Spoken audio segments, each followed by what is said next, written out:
She sat in the third row at her husband's wedding, not weeping, not begging, not falling apart.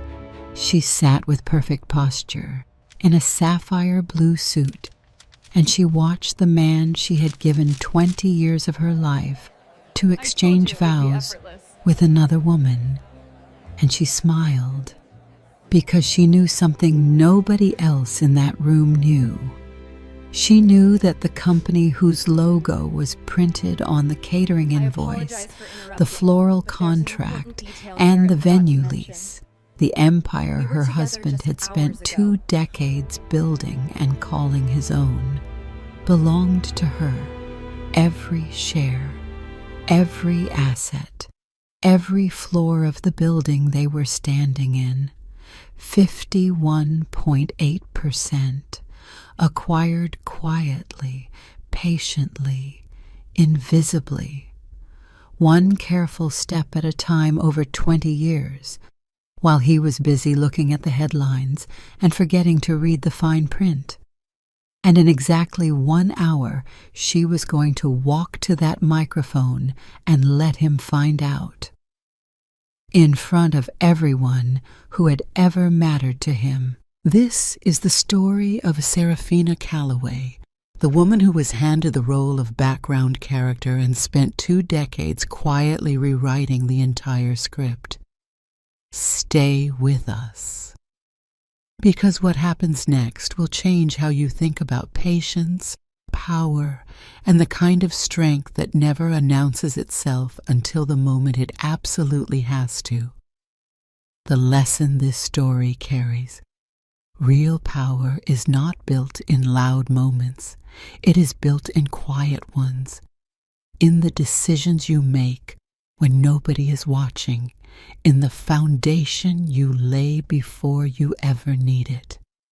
Serafina's story is a reminder that the most dangerous person in any room is never the one making the most noise. It is the one who has been preparing the longest. What this story means.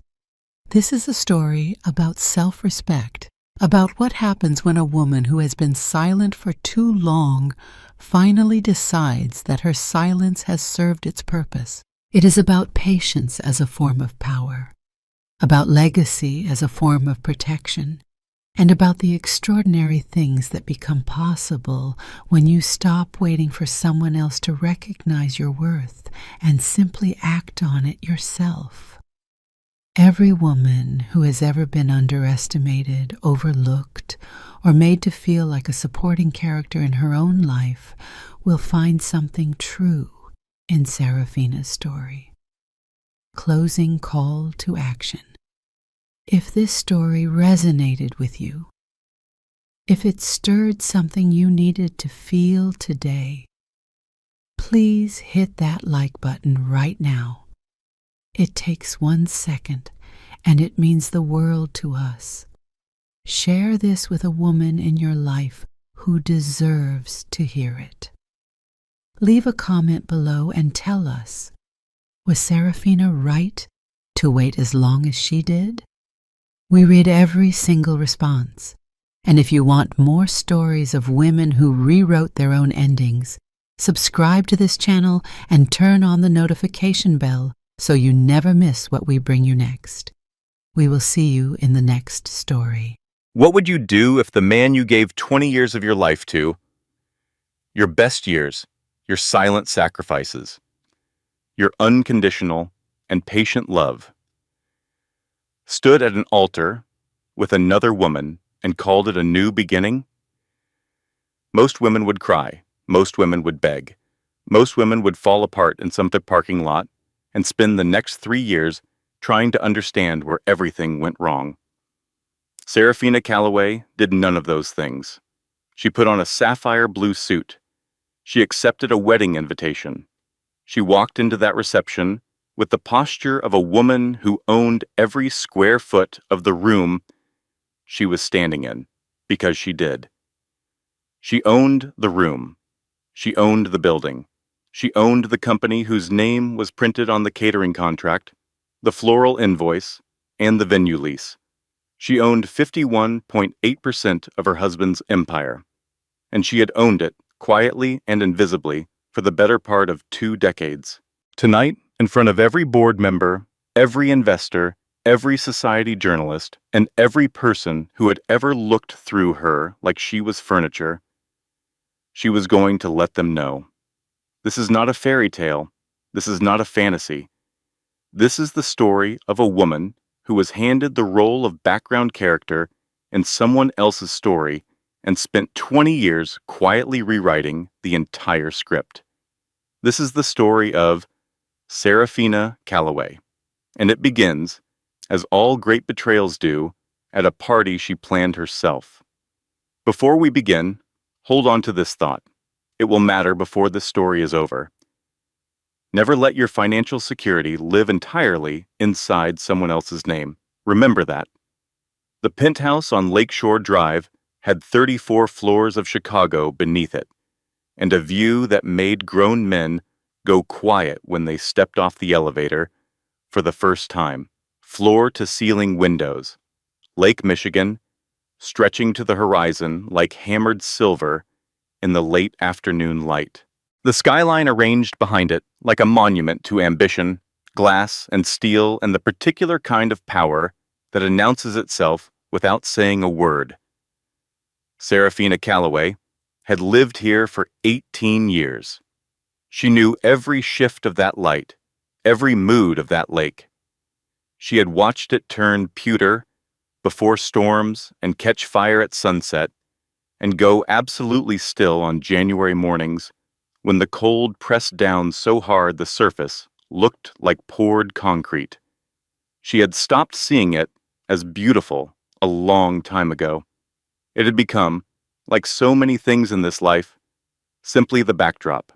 Tonight the penthouse was full of people, 60 of them precisely, the number having been curated by Serafina over 3 weeks of careful planning. The guest list for the Oak Ridge acquisition celebration had been assembled with the same quiet, invisible precision she brought to everything in her husband's world. She had chosen the caterer, a Michelin-starred team flown in from New York, because Garrett Calloway did not permit anything that was not exceptional. She had selected the flowers.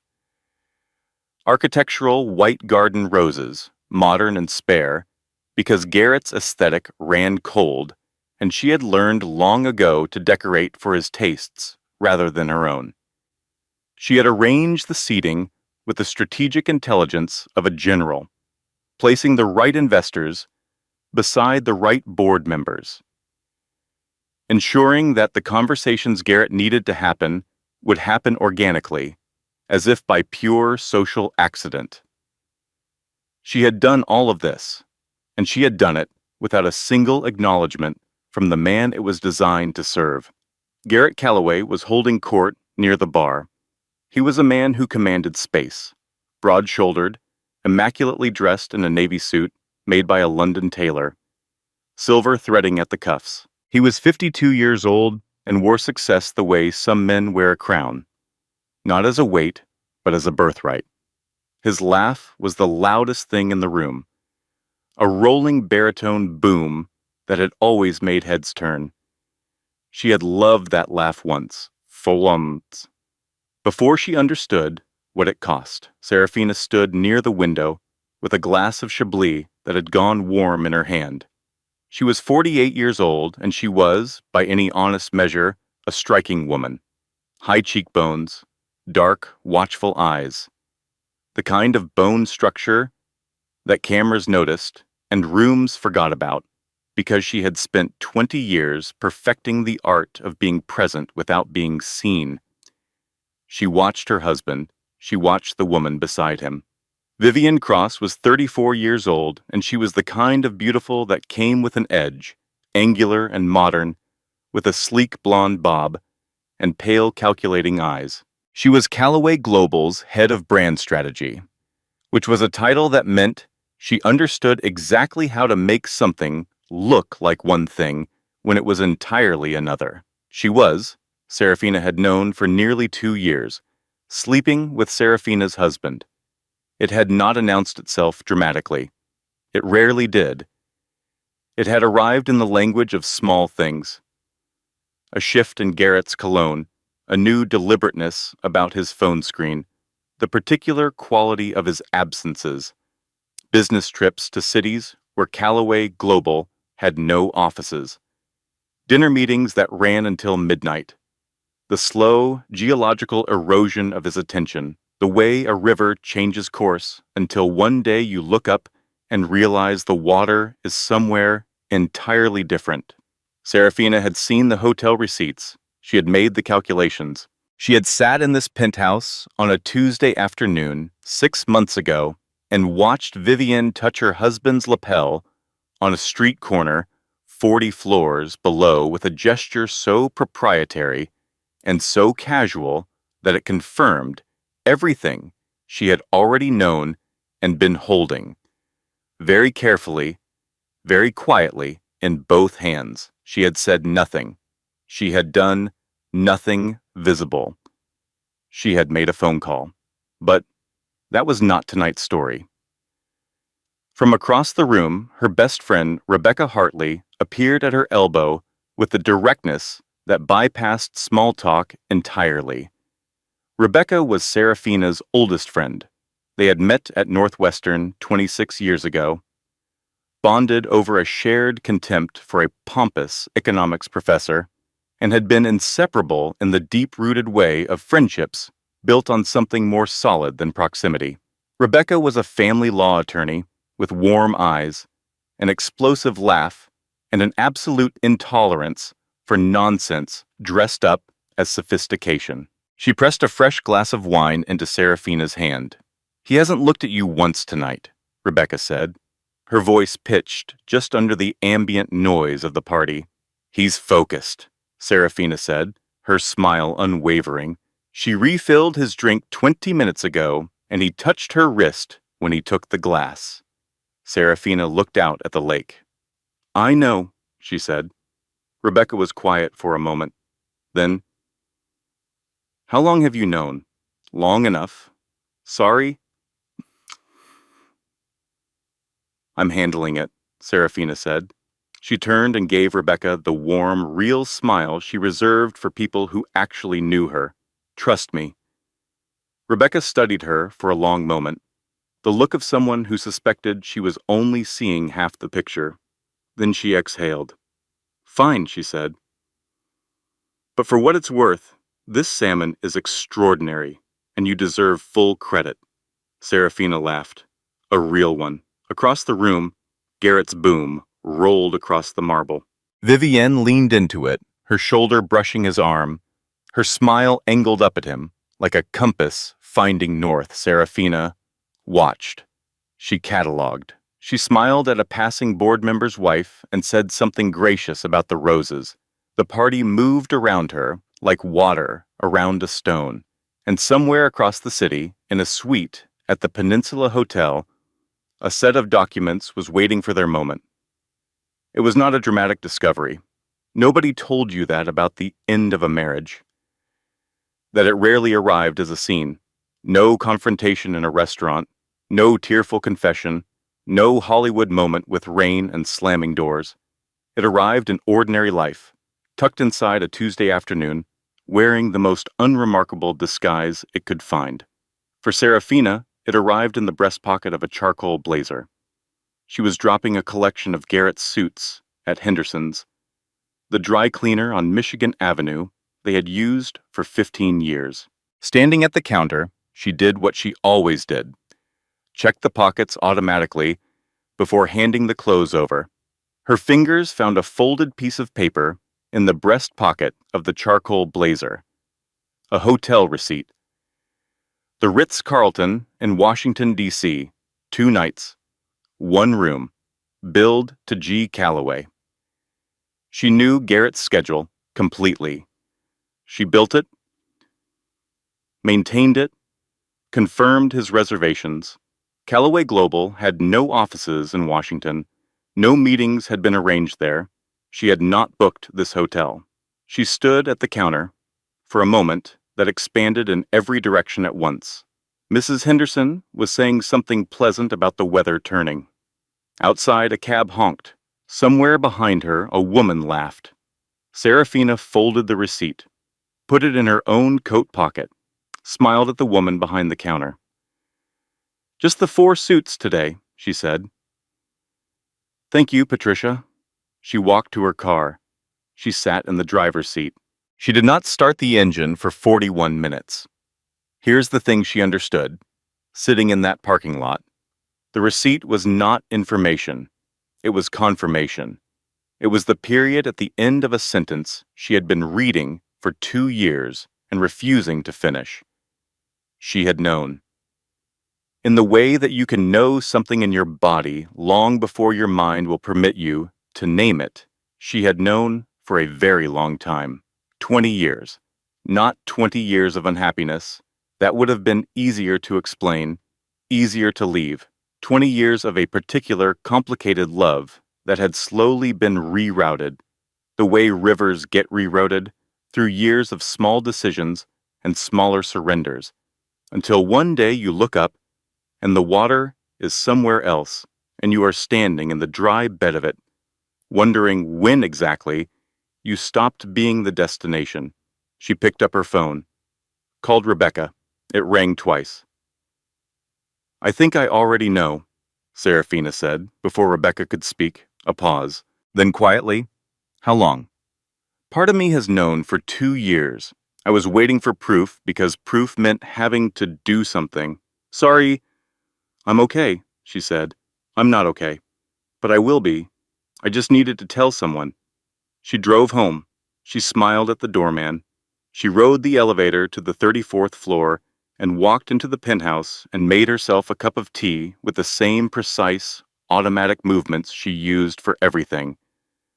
Measured, efficient, leaving no trace of the earthquake happening underneath. She carried the tea to her private study, the one room in the penthouse that was entirely hers, warm with books and antique maps and the faint familiar scent of lemon verbena. The room Garrett never entered because he found it cluttered. The room that contained the actual Serafina, the one nobody at those parties ever saw. She allowed herself 15 minutes to feel the full weight of what she knew, the grief of it, the particular exhaustion of a woman who has been holding something heavy for a very long time and has finally set it down. Then she picked up her phone and dialed a number she had committed to memory 4 years ago, when she had first understood that this day would eventually come. It rang twice. "Douglas Hale." "Douglas," she said, "it's time to start watching more closely." A brief pause, then the voice of Douglas Hale. 70 years old, 40 of those years spent as chief counsel for Croft Capital, a man who had outlasted every opponent he had ever faced across a negotiating table, said simply, "Understood. I'll make some calls. Here is what you need to know, right now, in the middle of this story." Because Serafina's story is also a lesson. If you are in a relationship where financial transparency has broken down, where you do not know where money goes, where accounts feel monitored rather than shared, that is worth paying attention to. Not just emotionally, practically. Know what you own. Know what is held in your name alone. Know what your exit looks like before you need one. Serafina knew, because her grandfather had insisted on it. Most people learn this lesson far too late. She hung up with Douglas, finished her tea, walked back into the penthouse. She estimated, approximately 3 to 4 more months of playing her part. She was almost exactly right. The evening of the Oak Ridge closing celebration was a Thursday in October.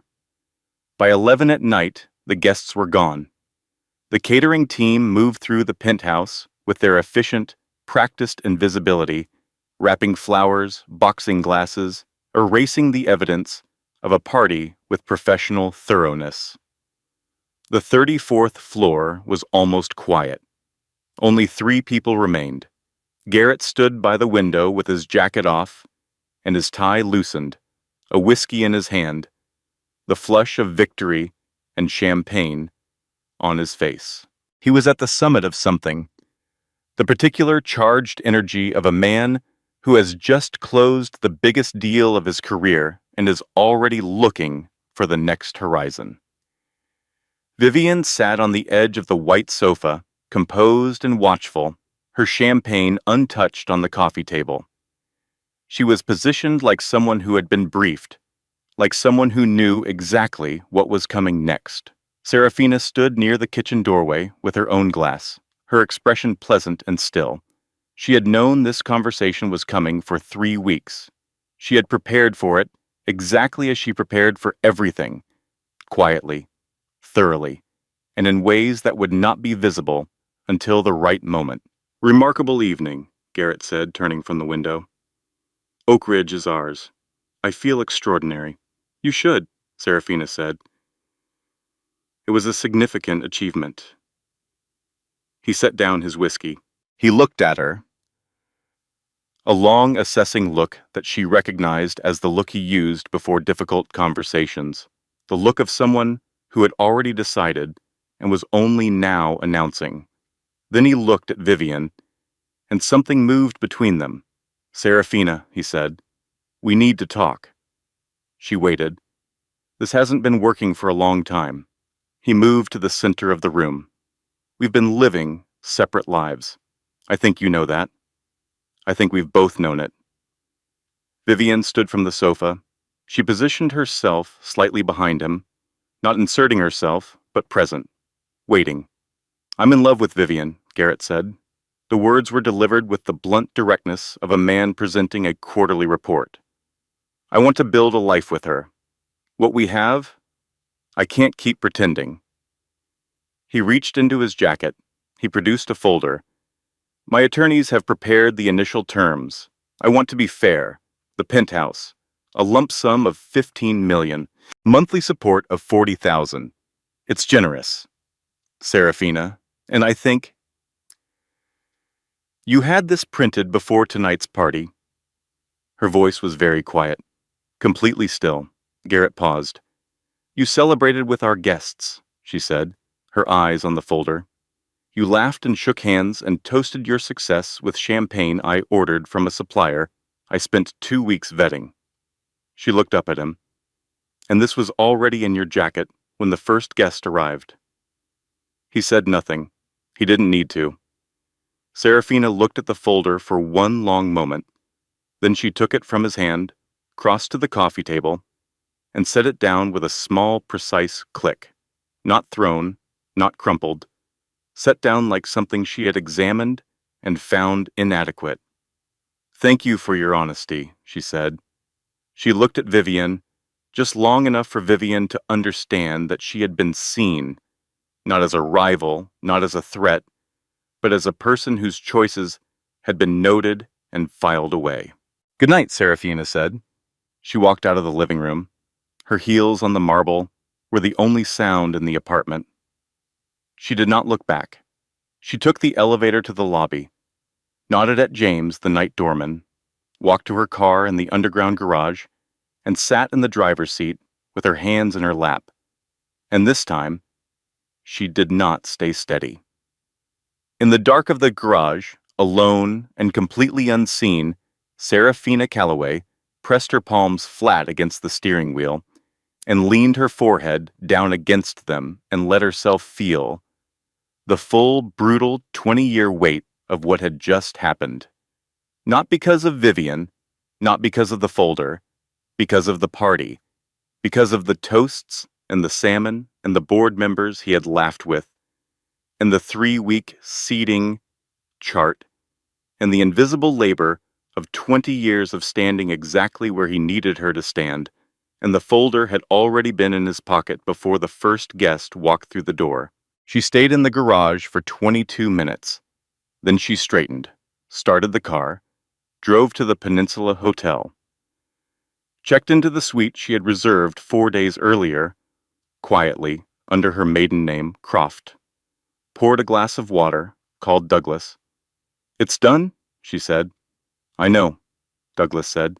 The Tribune ran a brief item this evening. His publicist seeded it. He's already managing the narrative. Then we begin, she said. We already have, Douglas said.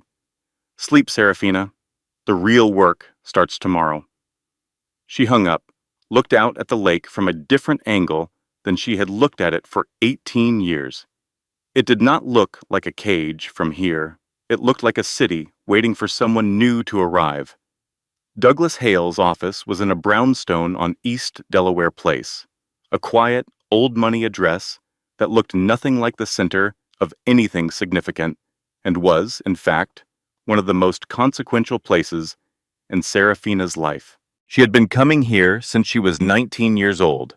She had sat in the same leather chair across from Douglas's mahogany desk while her grandfather, William Croft, the most patient and methodical man she had ever known, laid out his vision for how she would protect herself in a world that had a habit of forgetting that women needed protection most from the people who claimed to love them.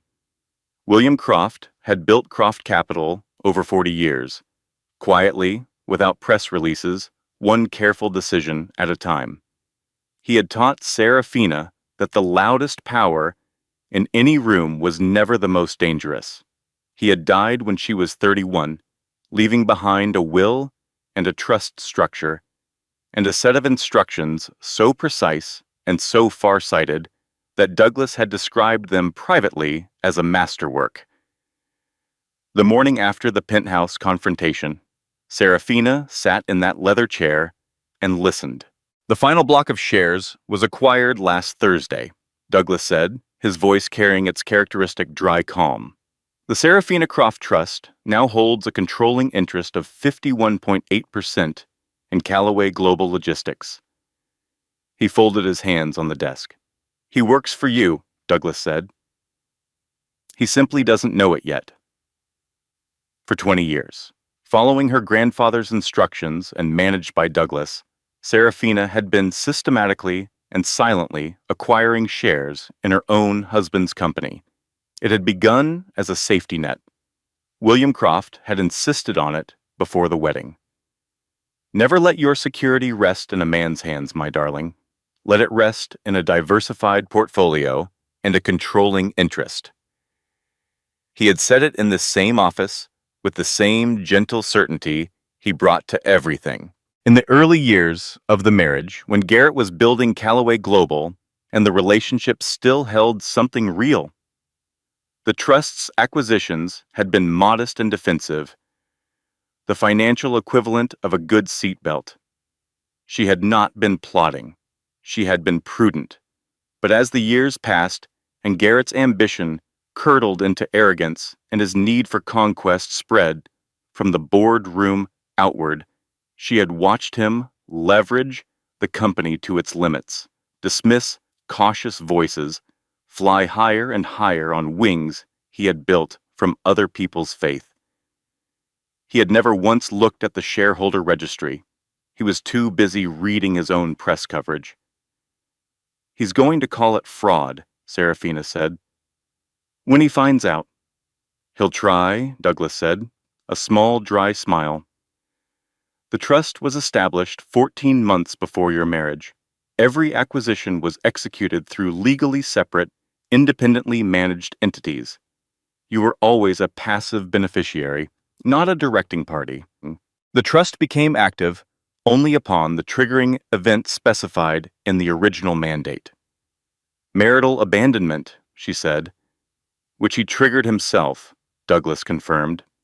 The day he filed for divorce, he handed us the key. She was quiet for a moment, looking at the framed photograph on Douglas's desk, her grandfather at his own desk. Sometime in the 1980s, looking entirely at ease with the particular composure of a man who has always thought further ahead than anyone else in the room. I want to proceed as planned, she said. No announcements, no sudden moves. Let him file. Let him believe I'm a discarded wife negotiating her alimony. And the wedding? Douglas asked. She looked at him. He'll have his wedding, she said, I want him standing at the absolute pinnacle of his triumph. I want him certain, comfortable, and completely sure he has won. The higher the climb, Douglas said, the harder the fall, she finished. She allowed herself, that evening, one glass of good Burgundy. She sat in the Peninsula suite and looked out at the city and felt, for the first time since the parking lot, the solid ground of safety beneath her feet. She believed, in that quiet moment, that the worst was behind her. She was wrong. She did not know it yet. Build something in your own name, a savings account that belongs to you, an investment, a skill, a backup plan, not because you distrust your partner, but because you are a complete person separate from your marriage, and you deserve a foundation that is entirely yours. Serafina had this because her grandfather insisted on it. Everyone deserves the wisdom Serafina was given. The envelope arrived on a Tuesday morning, 3 weeks after the penthouse confrontation. Thick cream paper, gold leaf lettering, her name in precise calligraphy on the inner envelope. Mr. Garrett Calloway and Miss Vivian Cross request the honor of your presence at their wedding celebration. Greystone Manor, Lake Michigan Shore. The 14th of April. Serafina read it twice, set it beside her coffee, looked at the lake for a long moment. She had anticipated many things. She had not quite anticipated this. Her phone rang. Rebecca. "Open your laptop," Rebecca said, before Serafina could speak. Her voice was tight and controlled. The voice she used in depositions when she was furious and not showing it. "The Tribune, right now."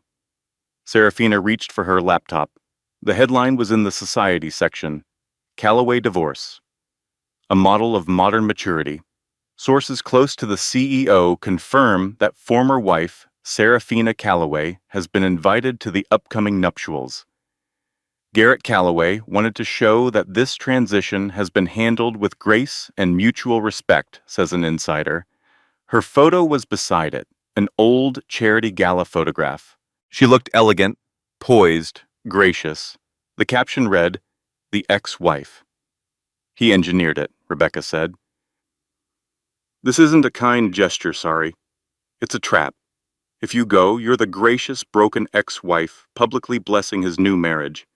If you don't go, you're the bitter woman who couldn't handle it. Either way, he controls the story. He's already written your role." Serafina held the invitation in her hand and read the newspaper article on her screen at the same time. She felt a cold, clear anger. Not the hot and gasping kind, but the quiet kind. The kind that sharpens rather than blinds. Then Douglas called. She put Rebecca on hold. "Have you seen the Tribune?" she asked. "I have," he said. "And there is something more pressing. Whitmore and Gaines filed an amended petition this morning." She went absolutely still. "They are arguing that the trust constitutes a conflict of interest during the marriage. They want it declared a marital asset subject to equitable distribution. They are calling it financial fraud against the marital estate, the Burgundy she had sipped the night before, the 15 minutes of safety she had allowed herself, the quiet, victorious certainty that she had weathered the worst. Gone." She switched back to Rebecca. "It gets worse." She explained the amended petition. Rebecca's silence had the particular quality of a very skilled attorney recalibrating very quickly. "That is an extraordinarily long shot legally," Rebecca said carefully, "but it creates noise, uncertainty. They want the board to see chaos before Monday's meeting." Her phone buzzed against her cheek. A news alert. She looked at the screen. Vivian Cross. He needed passion. Exclusive interview in Harrington Magazine. She opened it. Serafina was always more of a business partner than a wife. Vivian was quoted as saying, her photograph luminous on the page. Garrett needed to feel alive.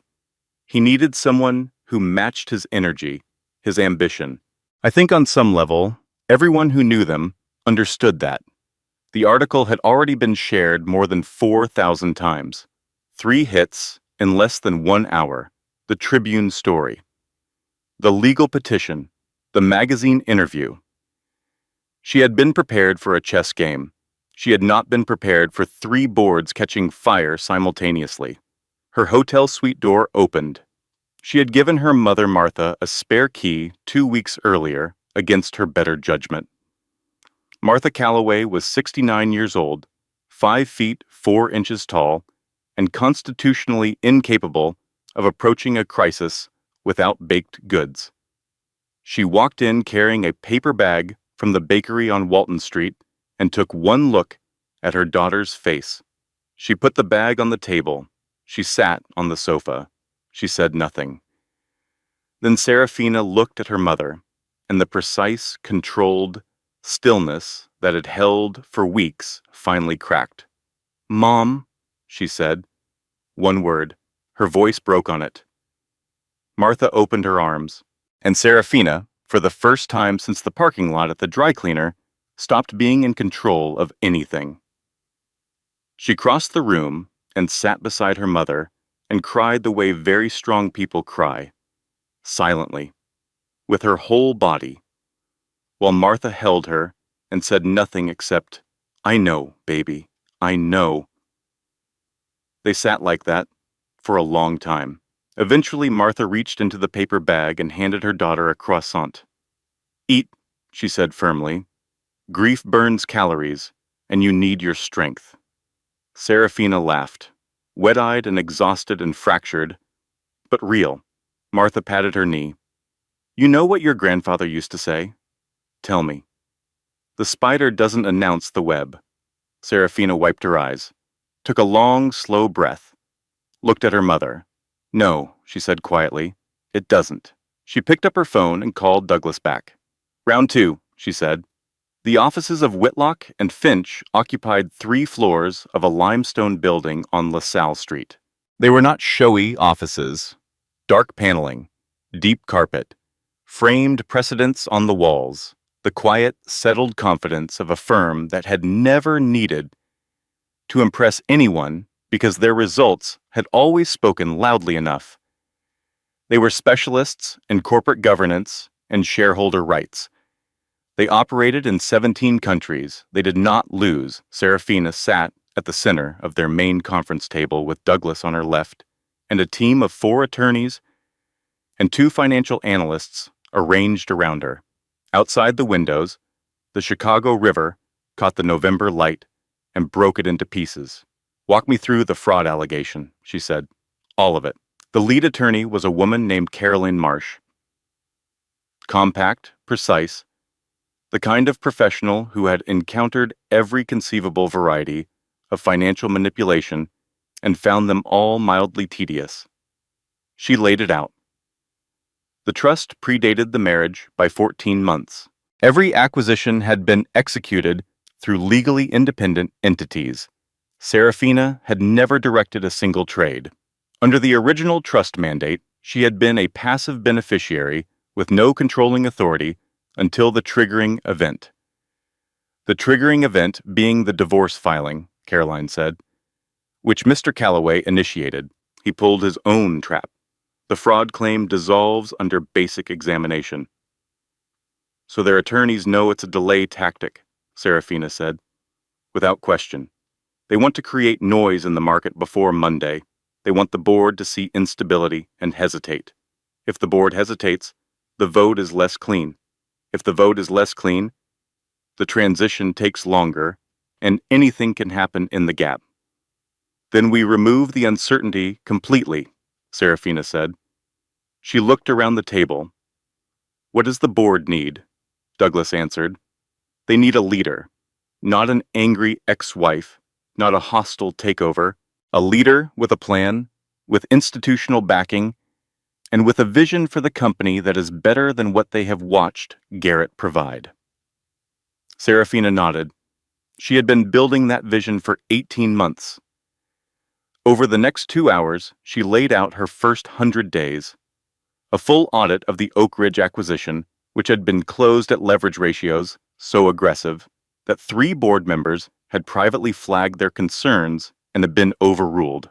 A debt restructuring plan, reinvestment in Callaway Global's core logistics technology, which had been starved of capital while Garrett chased acquisitions, a new employee retention initiative, a transparent governance framework that would make the board feel like participants rather than furniture. She had spent 20 years in the passenger seat. She had memorized every road. "What about the Harrington interview?" Douglas asked. "Let it run," Serafina said. "Every woman who reads that article is going to feel something. That feeling is going to make Monday's board meeting the most watched corporate event of the year." She paused. "Vivian just handed us a larger audience." Caroline Marsh allowed herself the slight elevation of one eyebrow that constituted, for her, an expression of genuine approval. "And the wedding?" Douglas asked. Serafina looked at him. "I will be there," she said simply. From the corner of the room, Rebecca, present in her technical capacity as personal counsel, but truthfully present as Serafina's oldest friend, raised her hand with the gravity of someone addressing a matter of great importance. "The outfit question is, I want formally noted, extremely significant. Becca, you are walking into that man's wedding as the owner of his company. This is not a beige moment. This is not tasteful navy. This is a historic moment in your personal and professional life, and the outfit needs to honor that." Serafina looked at her for a long moment. "Sapphire blue," she said. Rebecca pointed. "Yes, exactly that. Burn it all down in blue." Caroline Marsh made a brief note on her legal pad. It read, "Sapphire blue." She underlined it once. When someone tries to rewrite your story, in a newspaper, in a courtroom, in a social circle you have spent years building, the answer is not silence, and it is not explosion. It is preparation. You know what is true. You have documented it. You have found the people who witnessed it. And when the moment comes, you speak with the precision of someone who has been holding their evidence for a very long time. That moment was now 4 months away. Serafina intended to be completely ready. She was. April 14th arrived with a sky of absolute, uninterrupted blue. The kind of spring morning that felt engineered for optimism, the weather performing on command for a man who had spent his entire adult life arranging the world to his preferences. Greystone Manor sat at the edge of Lake Michigan like a declaration, a 100-year-old estate with stone facades and immaculate grounds rolling down to the water, the kind of property that appeared in architectural journals and old money social columns. Garrett had reserved it for the entire weekend.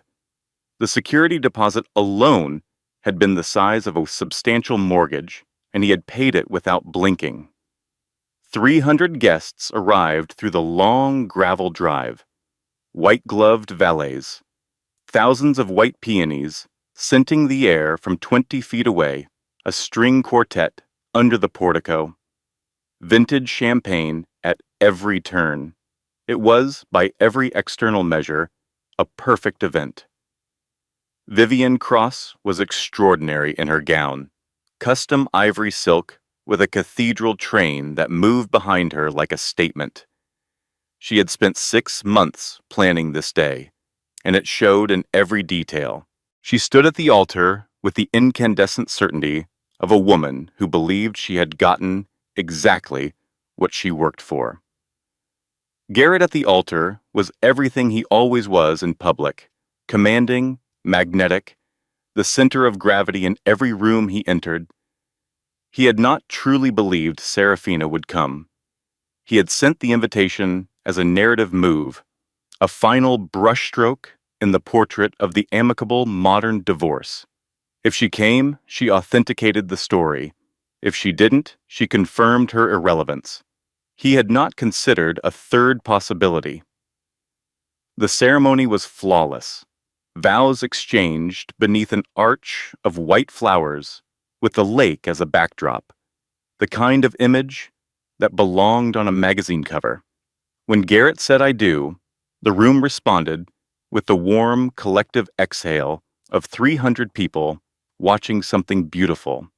Then the reception moved into the Manor's ballroom. Painted ceilings, warm candlelight, a full jazz orchestra filling the space with the particular elegance of musicians who were genuinely good at what they did. And then, just as the first course was being set, a black Bentley moved slowly up the long gravel drive. The chauffeur, a man named Robert, who had worked for the Croft family for 31 years, opened the rear door. Serafina stepped out. The sapphire suit was bespoke, cut to her precise measurements by a tailor who had spent 3 fittings getting the shoulder line exactly right. It was the blue of deep water on a clear day, old, valuable, and absolutely certain of itself. At her throat, on a fine platinum chain, was the Star of Geneva, a sapphire pendant that had belonged to her grandmother, and before that, to a woman whose name was embroidered inside the original velvet case in handwriting faded to the color of smoke. She wore it not as a weapon. She wore it as a reminder of where she came from and what she was made of. She walked toward the manor entrance. The guests who saw her arrive went quiet in a spreading ripple, a wave of sudden stillness moving through the crowd from the entrance inward. She passed through it with a composure so complete it was almost disorienting. Not cold, not performative, simply utterly present in a way that made everything else in the room seem slightly louder by contrast. She took a seat at table 7, third row from the dance floor, respectful distance, unmistakably present. Throughout the toasts, she sat with her hands folded and her expression one of composed and pleasant attention. She watched the best man deliver a rambling tribute. She watched the maid of honor describe Vivian as a force of nature. She watched the servers move through the room. She ate her salad. Across the ballroom, she could see the board members, men she had cooked dinner for, men who had praised her table arrangements and her wine selections and her ability to make their wives comfortable. She could see them watching her now with a different quality of attention. Recalculating, she gave a few of them a small, gracious nod. Then Garrett took the microphone. He was magnificent at this. He had always been. The spotlight found him like a reflex, and he filled it completely, moving through his toast with the easy fluency of a man who had been performing confidence for 3 decades. He praised his new wife. He thanked his guests. He spoke of passion, vision, and new beginnings. And then, with the particular cruelty of someone who believed that the most dangerous weapon was the appearance of generosity, he said, "I also want to acknowledge the past, to thank my former wife, Serafina, for her years of support. Her presence here today speaks to the grace and maturity with which we have navigated this transition." He raised his glass. Polite, uncomfortable applause from 300 people who all understood exactly what had just been said beneath the words that were said. He had just put her in a box in front of everyone who mattered. The microphone passed to Genevieve Holloway, the wedding coordinator. A fundamentally kind woman who was operating at the outer limit of her social composure and who, in the next 10 seconds, would make what would later be described in various accounts as either the most heroic act of mischief or the most catastrophic professional miscalculation of her career. "That was so beautiful," Genevieve said into the microphone, her voice slightly unsteady. "Serafina, you look absolutely lovely tonight." A pause. "Would you perhaps like to say a few words to wish the happy couple well?" The ballroom went completely silent. Every eye in the room found Serafina at the same moment. She did not look startled. She did not look flustered. She looked ready. She gave Genevieve a small, reassuring smile. The smile of a woman who has just been handed exactly what she needed by someone who had no idea what they were offering. Then she stood. The distance from table 7 to the center of the ballroom was perhaps 40 feet. She covered it slowly and deliberately, with a quality of movement that silenced the jazz orchestra mid-phrase without a single word being spoken. The only sound was the precise, measured rhythm of her heels on the polished marble. A sound that, in the absolute silence of 300 people holding their breath, carried all the weight of everything that was about to happen. She accepted the microphone gently from Genevieve's hand. She adjusted the stand to her height. She looked out at the room.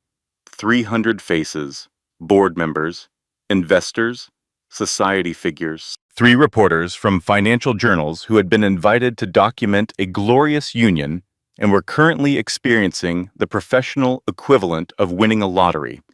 Garrett and Vivian at the center of the dance floor, lit by warm spotlight, very still.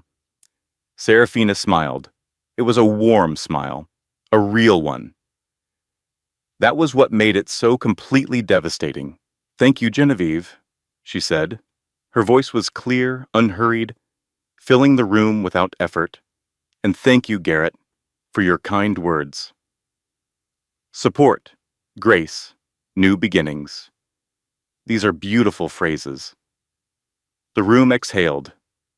She was going to be gracious.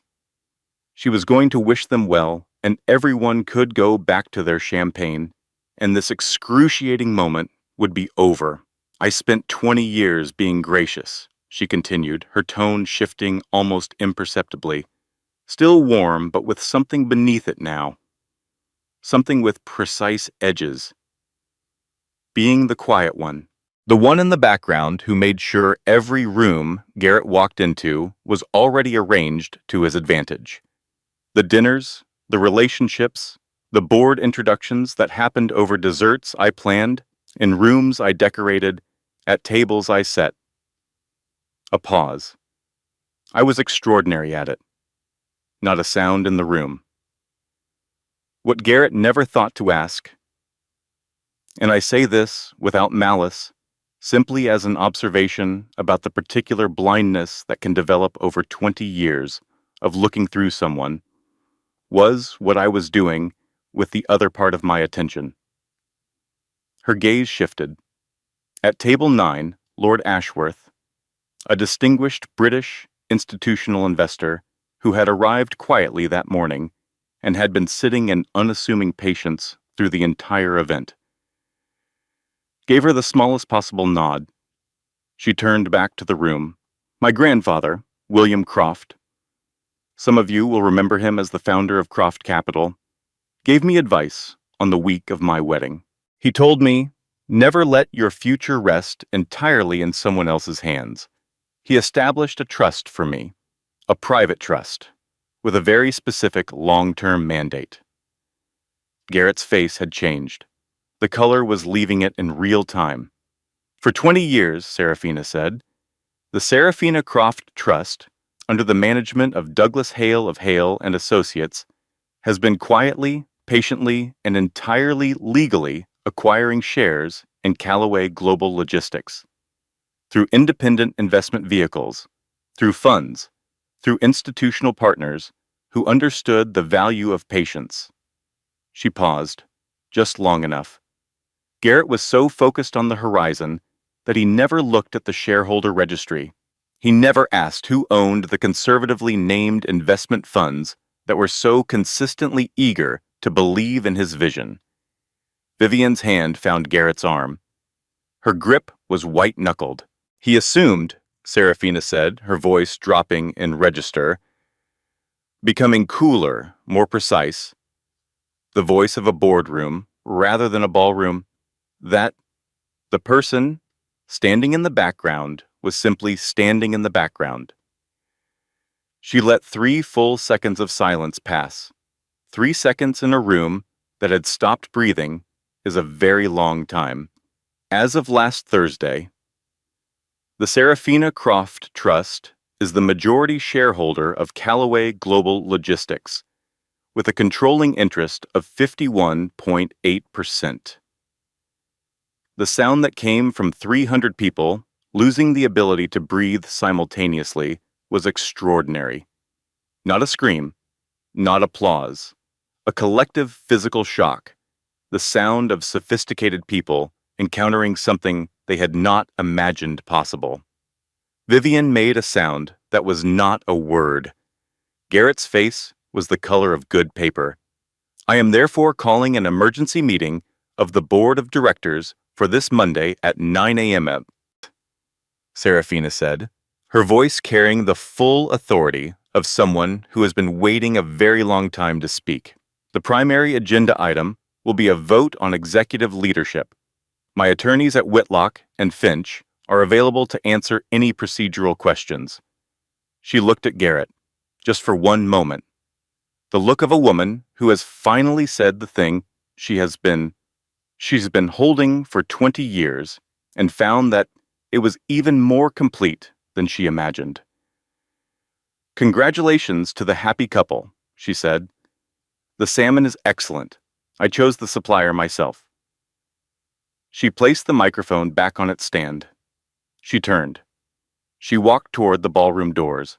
Behind her, 300 people detonated. It was not loud chaos. Not in a room full of people trained to maintain composure under pressure. It was a frantic, urgent implosion. Phones appeared in every hand. Investors were texting brokers. Board members were pulling each other into corners with expressions of barely controlled alarm. The three financial reporters were typing with the barely suppressed velocity of people who have just watched history happen in a room they were already standing in. Garrett moved. He pushed through the stunned crowd with an urgency that was completely unlike him. Unpolished, uncontrolled, all of the performance stripped away. Serafina. She stopped at the ballroom doors, turned. His face was a landscape she had never seen before. All the things 20 years of performance had kept hidden suddenly, right there on the surface. Rage, yes, and beneath it, something raw, something that was, in its own terrible way, the most honest thing he had shown her since she could not remember when. How could you, he said. You wanted a public moment, she said, quietly, for him alone. You wanted everyone who matters to be in this room. You sent me the invitation, Garrett. You wrote this particular script. I simply added a scene you hadn't written. This is my company. I built it. You built it, she agreed. And then you leveraged it past its limits and dismissed the people who warned you and called their caution weakness. You were a remarkable builder. The building needed different management. You'll fight me, he said. The bravado was hollow, a habit without substance. Your attorneys are excellent divorce lawyers, she said. Mine are corporate governance specialists. The bylaws are clear. The vote Monday is a formality. You can attend as the outgoing chief executive, or you can tender your resignation tonight. A steady look. Either way, clear your office by noon. Vivian had followed him. Her gown moved around her, like something from a different story than the one she was currently living. Her face had lost everything it had worn all day, the triumph, the luminous certainty, the confidence of a woman who believed she had gotten exactly what she came for. You calculating which, she said. Her voice cracked the middle of it. Serafina looked at her, not with cruelty, not with warmth, but with the particular clarity of someone who has finished something and is ready to begin the next thing. You wanted to be queen of this kingdom, she said quietly. You should have done your due diligence on who owned the land. She turned. The doors opened. Robert had the Bentley at the bottom of the entrance steps. She walked toward it without looking back. Behind her, from somewhere in the crowd departing through the manor doors, came the sound of Martha Calloway. who had spent the entire evening at table 4 eating her dinner with the composed satisfaction of a woman watching a film she had been promised would have a very good ending, saying to the woman beside her in a tone of complete and genuine pride, "That's my daughter." Then she picked up her evening bag and walked out. The story broke at 11:47 that night. Bloomberg. Serafina Croft Calloway announces 51.8% controlling stake in Callaway Global at husband's wedding reception. Emergency board meeting called. By midnight, it had reached the Financial Times. By 1 in the morning, Reuters had it. By 3 a.m., it was the most shared financial story in the world. The narrative was irresistible. The scorned wife, the 20 years of patience, the corporate takeover delivered from a wedding reception microphone in a sapphire blue suit, while the groom stood 12 feet away with the color draining from his face. It was Shakespearean and it was real, and every journalist in the country wanted to be the one who told it best. By Sunday morning, the story was front page everywhere. Photos of Serafina at the microphone, poised, clear-eyed, utterly in command, were published beside images of Garrett at the edge of the dance floor, his face the portrait of a man watching the ground disappear beneath his feet. The contrast was so complete and so cinematic that several publications ran them side by side without a single word of caption. Garrett and Vivian spent their wedding night in the conference room of Whitmore and Gaines. The attorneys who had spent 3 months preparing for a high-value divorce settlement were now staring at 20 years of impeccably structured share acquisitions routed through 14 independent legal entities. Lead counsel Robert Whitmore, a man who had not admitted professional defeat in 30 years of practice, looked at his client across the conference table at 2 in the morning and said, "She built a fortress around your company while you were busy building a monument to yourself. Every acquisition is ironclad. Every entity is clean. There is nothing to challenge." Garrett said nothing for a long time. "What are my options?" he said finally. "You attend Monday's meeting and get publicly removed by a board she now controls, or you resign tonight and keep the smallest possible fragment of your professional dignity." Whitmore paused. "I have never in 30 years advised a client to surrender. I am advising you to resign." Vivian sat across the table, wrapped in a hotel cardigan, pulled over her ivory wedding gown.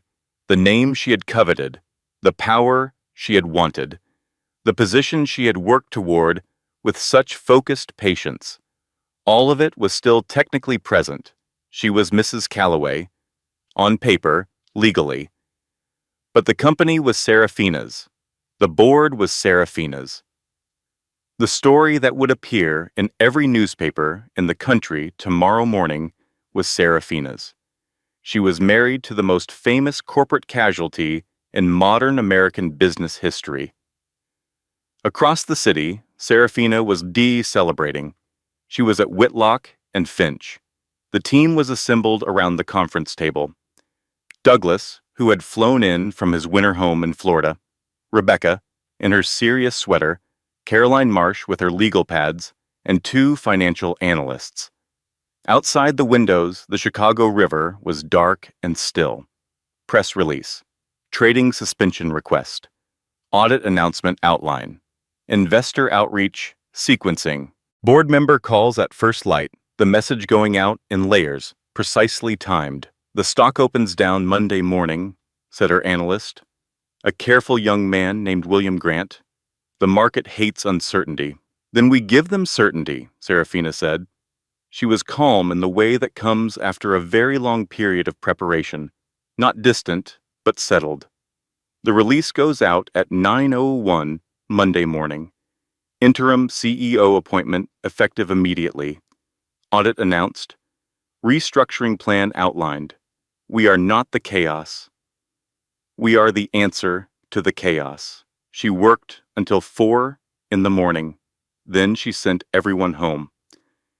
She sat alone in the conference room for a few minutes, a glass of water in her hand, looking at the river below. She felt not triumph, not vindication. Something quieter and more durable than either. She felt for the first time in a very long time like herself. At 10 o'clock Sunday evening, a single-page letter arrived at Whitlock and Finch by private courier. The resignation of Garrett William Calloway as Chief Executive Officer and Chairman of the Board of Calloway Global Logistics, effective immediately. Serafina read it once, set it on the table. Get some rest, she told Douglas, who was the only one remaining. Tomorrow, the real work begins. When everything falls apart in ways you did not plan and did not deserve, the most powerful thing you can do is not revenge. It is not the grand gesture. It is the next right move, just the next one. Serafina did not spend that Sunday night celebrating. She spent it working. That is the difference between a moment of justice and a life rebuilt. Monday morning arrived gray and quiet, a soft April drizzle that turned Lake Michigan the color of pewter and pressed the city's hard edges into something gentler. The lobby of Callaway Global Tower was a controlled circus. Press lined the perimeter behind security barriers. Camera crews from 4 networks. Financial journalists who had been up all night filing their stories were now arranged in a semicircle, waiting for the final act. At 8:45, a black Bentley pulled to the private executive entrance on the building's south side. Serafina stepped out.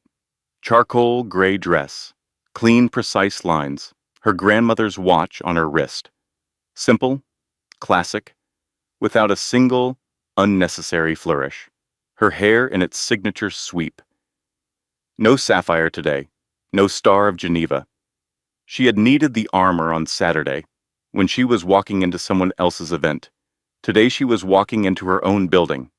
She did not need the armor. She was the armor. She walked through the lobby she owned without looking at the press. Douglas was at her left shoulder. Caroline Marsh and 2 colleagues from Whitlock and Finch formed the rest of the group. They rode the elevator to the 50th floor in silence. The boardroom was a room Serafina had been adjacent to for 20 years, collecting Garrett for dinners, waiting in the antechamber during long meetings, existing in the perpetual orbit of a place she had never been invited into as a principal. She knew the room the way she knew the penthouse, as backdrop, as context, as someone else's space. She walked to the center of the long table and sat down. Not at the head, at the center. A deliberate and unmistakable signal. This is a different kind of leadership than the room has been accustomed to. The board members, 7 men who had been Garrett's allies for years, and who were now, with the pragmatic clarity of people whose fiduciary duty had just sharpened their vision considerably, watchful and recalculating, sat around the table with the expressions of people who had made their peace with what was about to happen. "Good morning," Serafina said. Her voice was the same as it had been on Saturday night, clear, unhurried, carrying the particular quiet authority of someone who has nothing left to prove and nowhere else to be. "You have all received the resignation. I am putting forward a motion to appoint myself interim Chief Executive Officer and Chairwoman of the Board, effective immediately." Douglas seconded the motion. There was no discussion. There was no need for discussion. The vote was unanimous.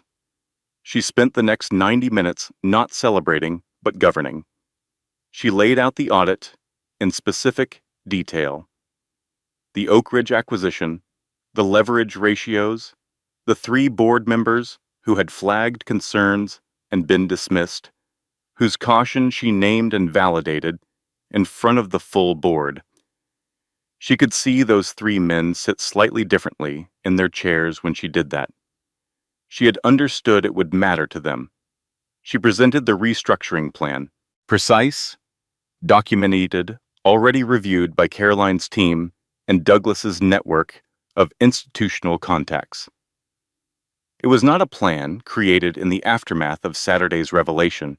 It was a plan that had been 18 months in development, built the way her grandfather had built everything, with patience, with specificity, with a long view. She talked about Callaway Global's employees. 4,000 people who had come to work on Monday morning not knowing whether the company they depended on would still be recognizable by the afternoon. She named the retention initiative. She named the transparency framework. She named the technology reinvestment that had been deferred for 3 years of acquisitions and would begin in the first quarter. Garrett was a builder, she said, near the end, her tone measured and genuine. I want to honor that.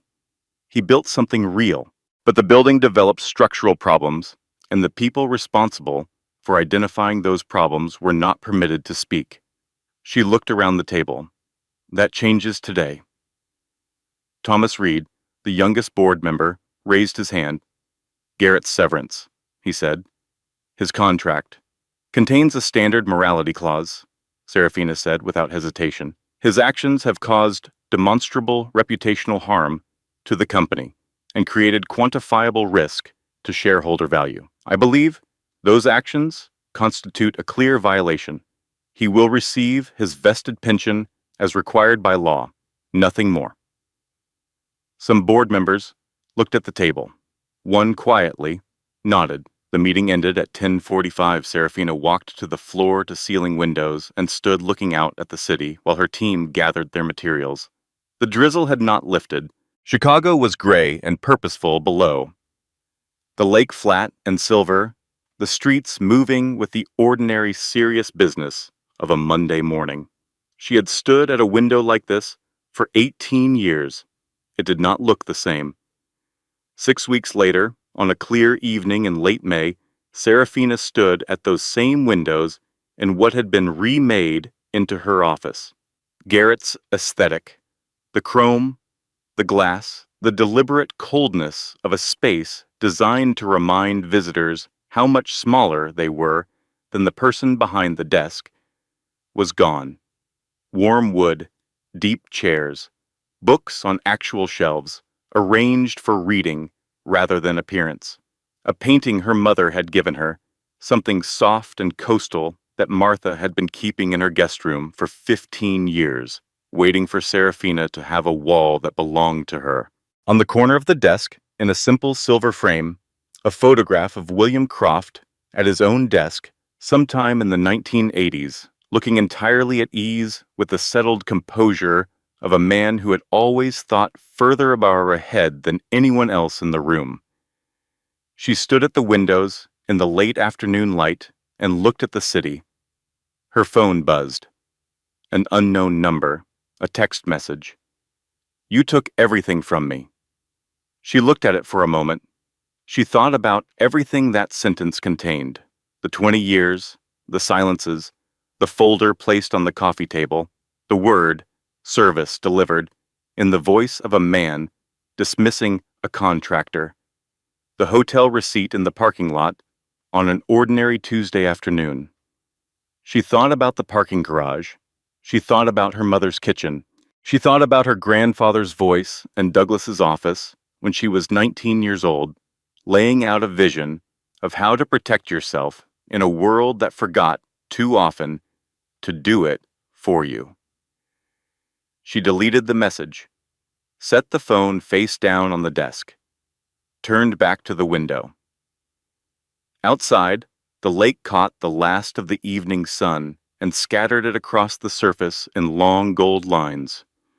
Extravagant, unhurried, indifferent to everything beneath it, and beautiful in precisely the way it had always been beautiful. All the years, she had been too busy being background to notice. The reign of Serafina Croft Callaway had begun. The most radical act of self-respect is knowing which messages do not deserve a reply. And so Serafina Callaway rewrote her own story. She did not do it loudly. She did not do it in anger, though she had every right to anger. She did it in the patient, deliberate language of a woman who had understood for a very long time that the most powerful thing in any room is never the person speaking the loudest. It is the person who has been preparing the longest. She transformed the greatest betrayal of her life into the most complete reclamation. She did not just survive what was done to her. She used it. She turned 20 years of being underestimated into 20 years of architecture, building something so solid, so carefully constructed, so deeply rooted in the inheritance of a man who loved her enough to think 40 years ahead, that when the moment arrived, it did not require a fight. It required a microphone in 30 seconds and the absolute unshakable certainty of a woman who had finally decided to stop standing in the background of her own life. Was Serafina's plan justified? Was her response too far or not far enough? We want to hear from you. Drop your thoughts in the comments below, because this is a conversation worth having. If this story moved something in you, if any part of it felt familiar or inspiring or like something you needed to hear today, please hit that like button right now. Share this video with a woman in your life who needs to be reminded of her own strength. Subscribe to our channel for more stories of extraordinary women who refuse to accept the ending someone else wrote for them. Click the notification bell so you never miss what we bring you next. Thank you for listening. And remember, the spider does not announce the web. The content you have just experienced was independently researched, carefully constructed, and manually edited by our team, built not for clicks, but for meaning. Every word was chosen with intention. Every story we tell is designed to leave you with something that lasts longer than the time it took to listen. Thank you for being here.